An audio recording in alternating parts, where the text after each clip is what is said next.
folks! Happy Nonfiction November!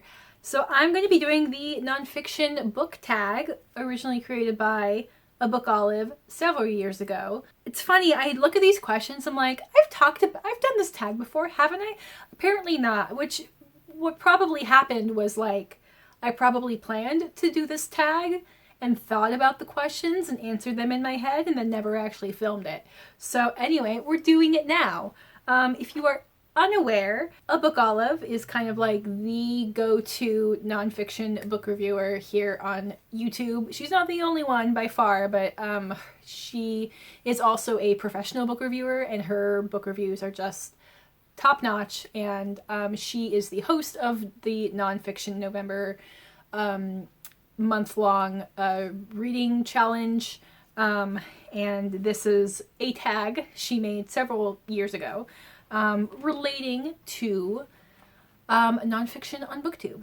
So let's see, we got 10 questions and a bonus. So let's go. Question number 1, how much nonfiction do you read? My goal has been, I would love to read like 25% nonfiction. Last year, I think I did like 19 to 20% nonfiction, and for reference, let's see, last year I read like 160 books, and I think this year so far I've read like 130, just to give you a sense of like how many books do I read in a year, roughly. I know I haven't calculated how much nonfiction I've been reading this year. I know it's a lot less. I have this goal of trying to read 2 nonfiction books a month, and that has not been happening.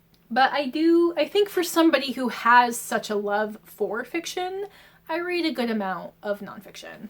I read enough to be able to do like my top nonfiction reads of the year video towards the end of the year. Question number 2, what kind of nonfiction videos do you make or do you want to make? I don't read enough nonfiction to make a lot of nonfiction dedicated videos. Like I mentioned, I will. So far, I've only done 1 top nonfiction of the year videos. I will link that in the description box below if you are interested in my top nonfiction reads from last year, and I plan to do 1 again this year. I don't know if I'll do a top 10. I need to see how many books I've actually read. But I will have like, what are the ones that I need to just talk about again. I do have an idea for a book pairing project where I have this ongoing list where I'm thinking of pairing a nonfiction and a fiction book together. And that's like a running list that I'm working on. It's definitely dependent on me actually reading books and having read both of them so that I can recommend both of them. Okay, here's an example of the kind of pairing I'm talking about. The Empire of Pain, which is a nonfiction about Purdue Pharma and the family behind Purdue Pharma and their role in manufacturing and exacerbating the opioid crisis, paired with the book Transcendent Kingdom by Yaa Gyasi, which focuses on a young woman who is a neuroscientist who is studying reward-seeking behavior in the brain, which is instrumental in addiction, and she's also dealing with the grief of having a family member who died of an overdose, and her scientific work is kind of in pursuit of understanding how did this happen. So that's kind of like the caliber of comparison that I'm working on. Question number 3, what is your favorite subgenre of nonfiction? Investigative journalism, I think, is how you would describe it. So it's something that maybe does look into a historical event. Maybe it's looking at current events. Maybe it's looking at a current idea or something. But the writer is investigating.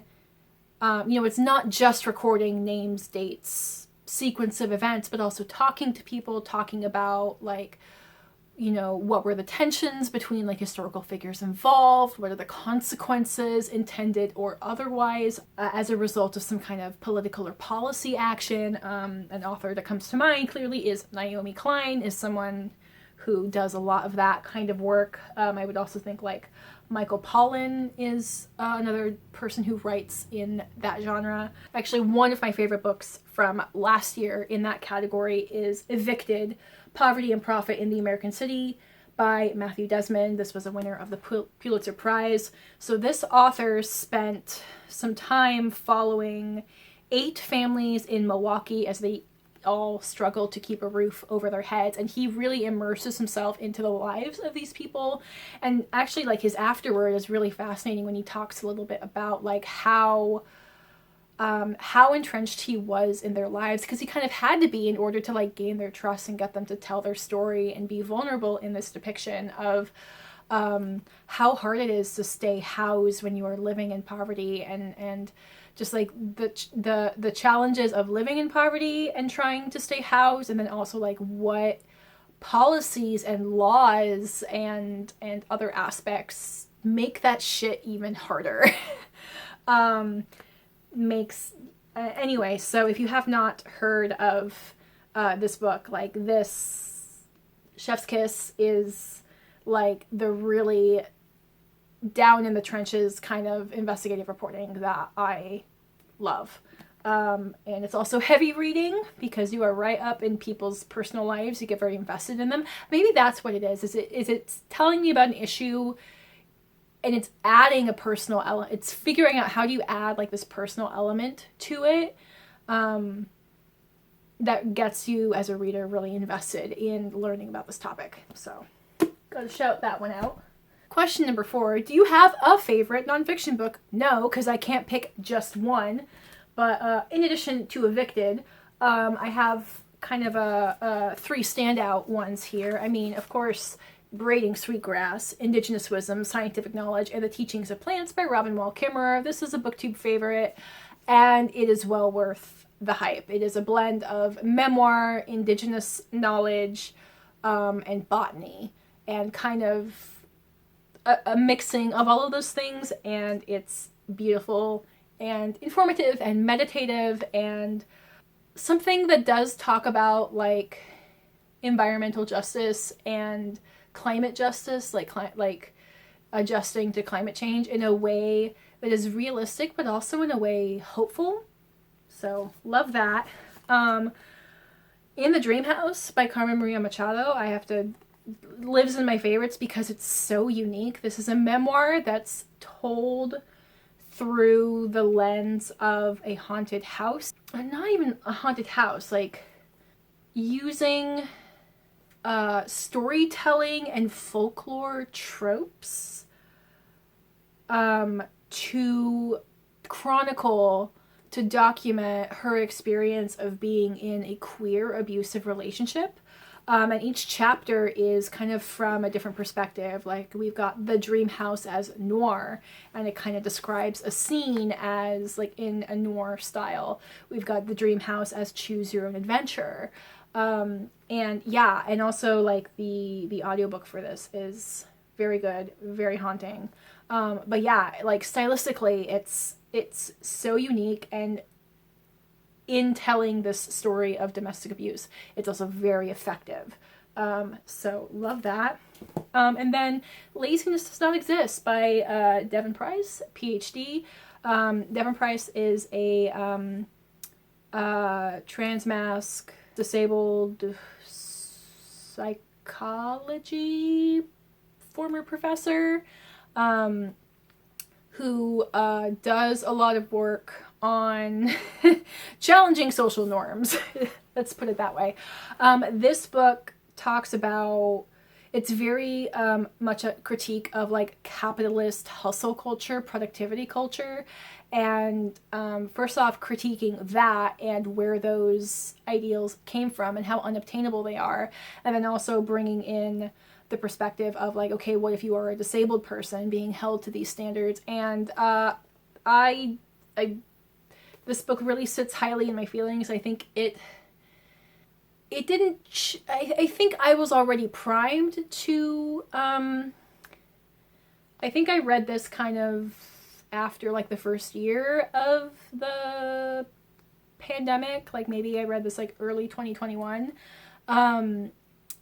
So I was already kind of primed to be very critical of a lot of like capitalist productivity expectations, but this book really solidified and explained and cracked open and exemplified a lot of these problems, and a lot of like my personal rejection of a lot of what we've come to expect with what good work ethic looks like and what it means, and how a lot of these expectations have been harmful, and like how to step back from that, how to give yourself grace, how to set good boundaries. What does rest actually look like? What do good boundaries actually look like in terms of preserving your time and preserving your mental health and your physical health? I also really like Devon Price's most recent book, which is Unmasking Autism.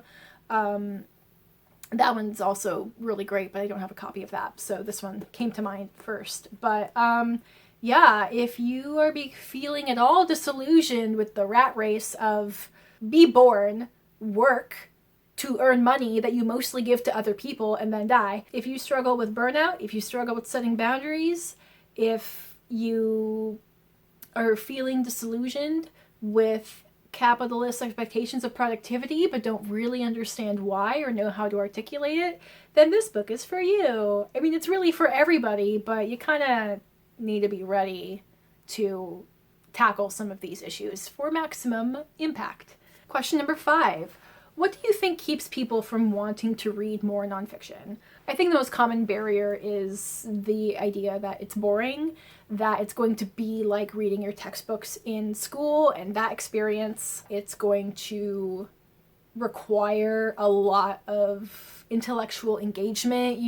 It's going to be like going to school for fun on top of your job and all of your other life requirements. And not all nonfiction is like that. Most of it probably isn't.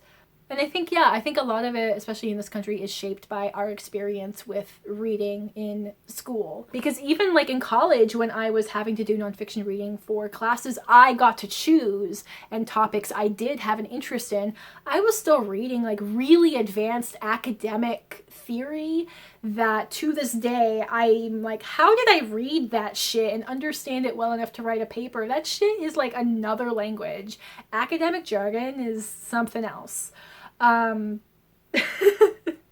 having like a visceral reaction. Anyway, so discovering that like there's so much nonfiction out there that is not so dense, is not dry. Being able to read something that is just like an exploration of an idea, the investigation of an idea, rather than trying to actually teach you something that you need to be tested on.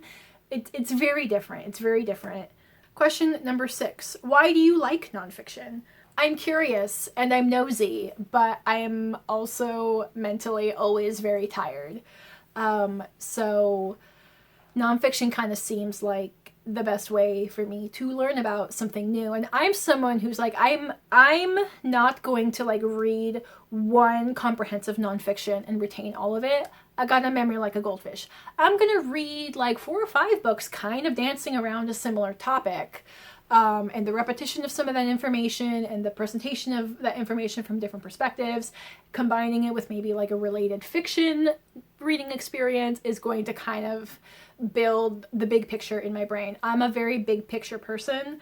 I do not like listening to breaking news or current news. I do listen to a little bit just so I have some sense of what the fuck's going on in the world. But I find like the day-to-day, minute-by-minute breaking news cycle like just doesn't work with my brain. I'm more likely to wait a couple months to a year until someone publishes a book. I mean, like I mentioned Empire of Pain about, the opioid crisis in Purdue Pharma. Like I'm going to get more out of reading this overarching book about this thing from start to finish, or at least start to... I mean, there's things about that thing, that case, that are not finished, but at least start to a monumental historical point. That's going to make much more sense to me than listening to like a 2-minute news segment every day that is mostly like a repeat of the same information. when we are in the middle of it. It suits my brain for learning about a thing, especially because I'm not in school anymore and I'm not going to be tested on it. So if I only retain 8% of what I read, hey, that's 8% more than when I went into it. Still a win. It's great. Question number 7. What's a nonfiction book you read because of Booktube? Definitely Braiding Sweetgrass. Like I mentioned, Booktube favorite, and it's well deserved. A recent-ish read that I definitely picked up because of Booktube, Cultish, The Language of Fanaticism by Amanda Montell. So this is a book that really, like it says, it looks at the language, the like linguistic, putting the language of cults and cult-like things kind of under the microscope and seeing like how does that interact with human psychology, human desires, what people respond to. She kind of talks through some things that are personal to her life or personal to her friend's life, from Church of Scientology to cult-ish things like CrossFit and, what's the bike thing? SoulCycle. Or even cult beauty products, and what does that mean, and what does that association do to our brain. This is fine. I'm glad I read it, but this is like a good nonfiction for someone who doesn't read a lot of nonfiction, because it's kind of surface level. It's lots of broad brushstrokes, lots of personal anecdotes to kind of connect ideas to what does that play out in actual events in a person's life. It's like a jumping off point, but if this is like a subject that you're really, really into, it's probably going to be a lot of ideas and concepts and events that you're already familiar with. I'm glad I read it, but definitely the hype is bigger than my lasting feelings about it. Question number 8. What's the best nonfiction book you've read lately? I'm going to say the book that I'm almost finished with. I've got less than 100 pages left. The Omnivore's Dilemma, A Natural History of 4 Meals by Michael Pollan. So this is a book where, this is another great example of investigative journalism. So this author is kind of wrestling with the idea of especially how we as Americans have become so disconnected from our food, and how much that plays into the choice of what to eat. And that's kind of tied to the idea of the omnivore's dilemma, is because we as humans can eat such a broad variety of things. Well, now our dilemma is we have so many options. How do we know what's good? How do we know what's good for us? How do we know what we need? As humans, we have complex ethical questions now involved in our food. So he kind of starts with, the chapters are, or the sections are, industrial corn, which, holy shit, corn is fucking everywhere. If you want to get mad at capitalism, Part 1 is for you. Chapter 2 is pastoral grass, and not chapter 2. Part 2 is pastoral grass. Part 3 is personal the forest. So part 1, yes, it's about corn, but it's also about very much highly industrialized agriculture, industrial animal and plant agriculture here in America.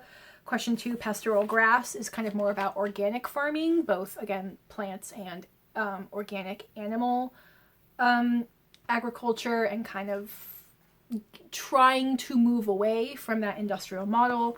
And then the section that I'm in right now, Personal the Forest, is about the individual foraging, growing and foraging for food, including searching for wild plants and mushrooms, and also going hunting and taking a step beyond personally raising meat for your own consumption, and actually going out and hunting for wild animal for consumption. And kind of and with that, he kind of is exploring how did we get to this point? How did we move away from some of these things? What are the ethical quandaries involved in this? What are the philosophical arguments for or against some of these things? It's fascinating, bitch. Look at all these fucking tabs. Look at all these fucking tabs. I really have to restrain myself to like not put more than like one tab per page of shit that like blows my fucking mind, or just like, again, is very rage inducing but affirming evidence of like, fuck you, capitalism. Just because then when I go, you know, otherwise this thing would be nothing but tabs. Anyway, yes,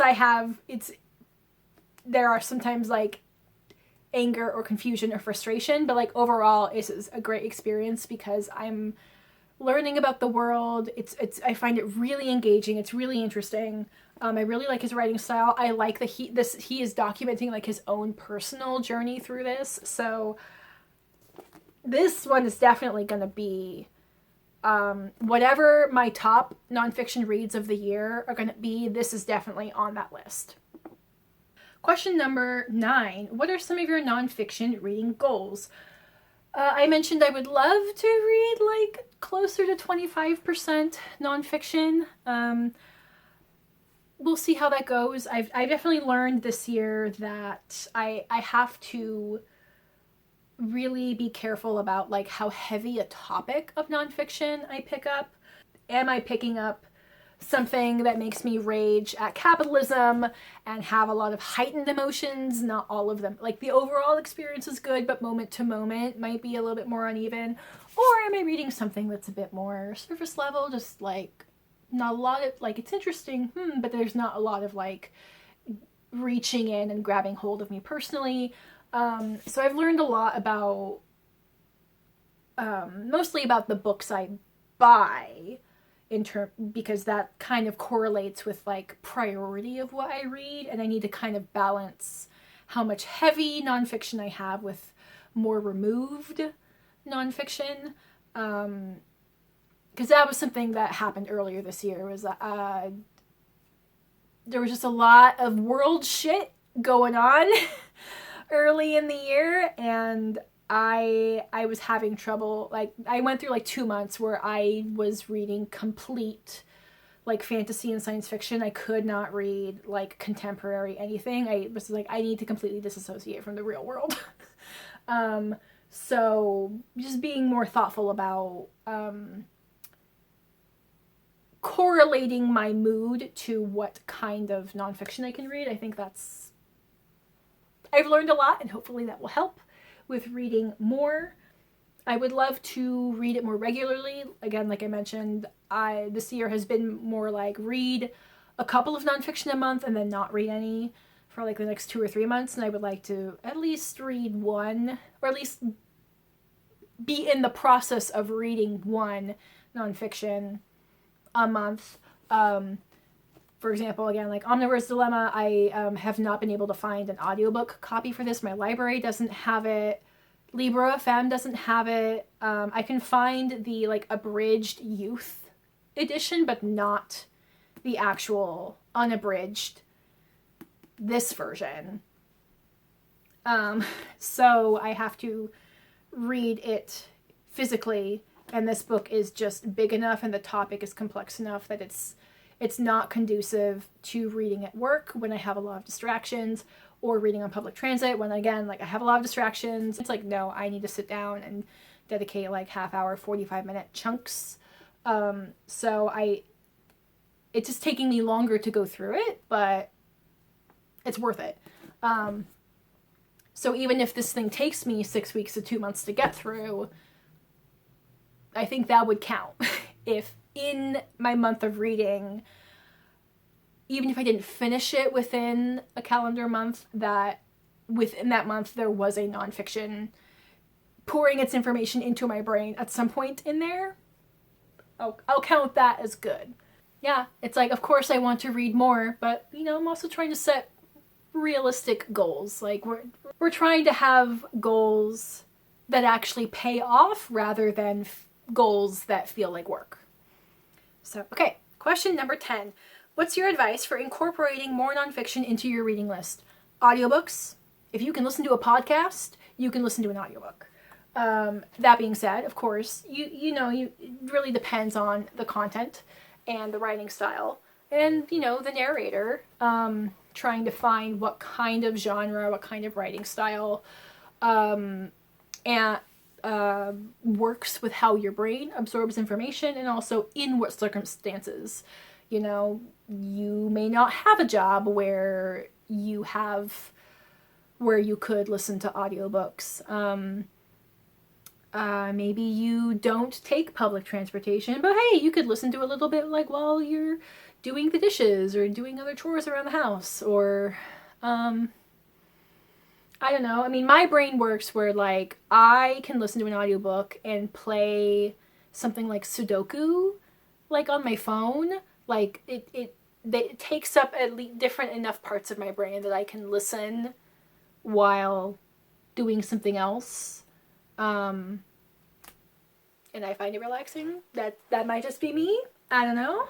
But yeah, so audiobooks are the big thing. And definitely pay attention to, you know, what kind of topics are you interested in learning about.